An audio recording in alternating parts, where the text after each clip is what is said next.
All right, this was the most requested problem for me to do on the homework requests. So let's see, this was number 62. Sorry that I didn't write that in there, 62. And actually 62. And let's see, we are going to be stacking onto a circular disc these cross sections that are isosceles triangles where they have height h. Each of them actually have height h, and the unequal side is in the base. So let me go ahead and draw the what I would call the top-down view. So that just means, let me look at the floor. The floor is a circular disc, so it looks something like this. And I'm going to go ahead and draw some axes in there. So that's the floor. There's the x-axis, there's the y-axis. And what we're going to do is throw on here some cross sections that are perpendicular to the base. So in other words, we're stacking them out of the screen and towards your eyeballs. That's one way to think about it. And each of these cross sections are isosceles triangles. So let me go ahead and draw a typical cross section.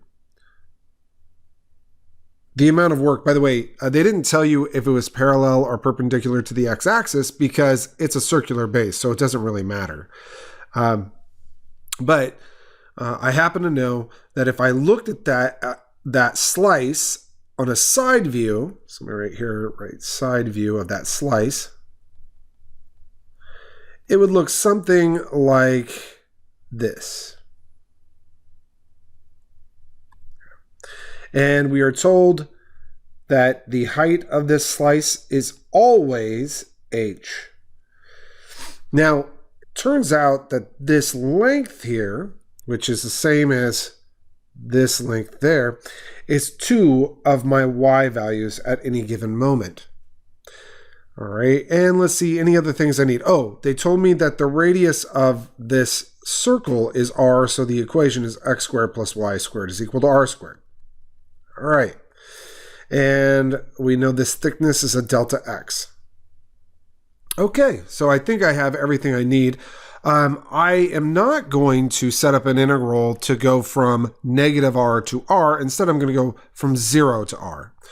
And to take a look at the volume of this disk, or not disk, but that slice, to look at the volume of that, right here, volume of the ith slice is the surface area. So I'll write area of that ith slice times the width of it, which is delta x.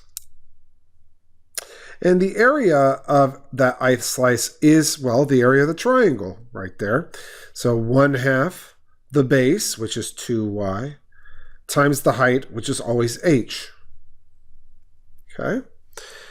And let's see, anything else I need? Well, no, that's just telling me y sub I h delta x. Now remember, the h is not varying, it's a constant. They tell us that it's always with height h. So let's see, if you take a look at that volume of the ith slice, we have an issue. Our variables with respect to x, however, we have this y sub I. So we need a relationship between y and x. Luckily, we have this formula right here, this guy, that x squared plus y squared is equal to r squared. So I'm going to solve that for y. Just drag that down here, and I'll say that implies that y squared is equal to r squared minus x squared. And that means that y is equal to plus or minus the square root of that r squared minus x squared. Now, something to mention here is that this length, and let me highlight what I mean by this length right here is twice the y value.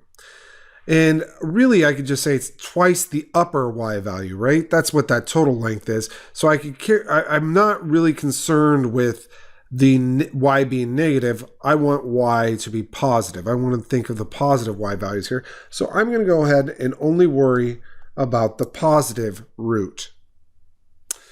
And here we go. This means that whenever I see a y, specifically that y sub I can replace it with the square root of r squared minus x sub I squared, and again, h delta x. So that's the volume of the ith slice. And again, I'm going to go ahead and stack these volumes,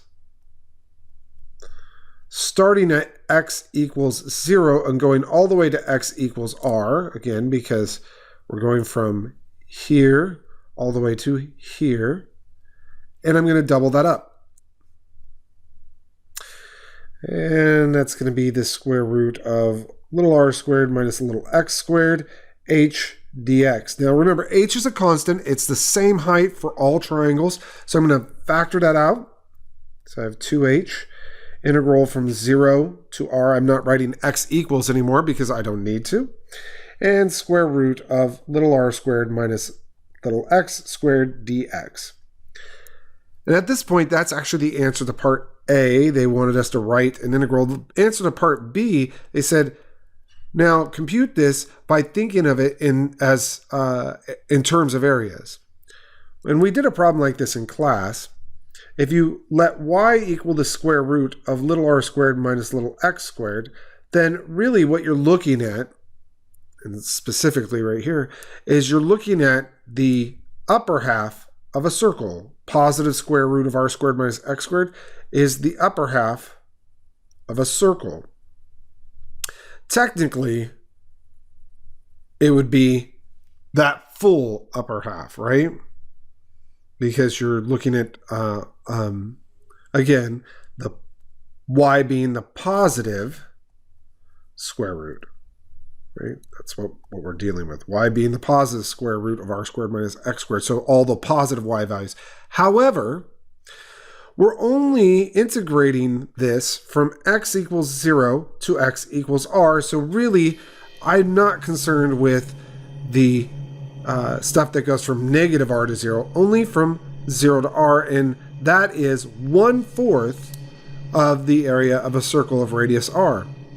So the volume is equal to 2h times 1/4 the area of a circle of radius r. Oops, I said 1/4 and I wrote 1/2, but that's 1/4 the area of a circle of radius r. And finally, simplifying this, you get 1/2 pi r squared h, or pi h r squared, I guess is what I'm going to write. And that's it.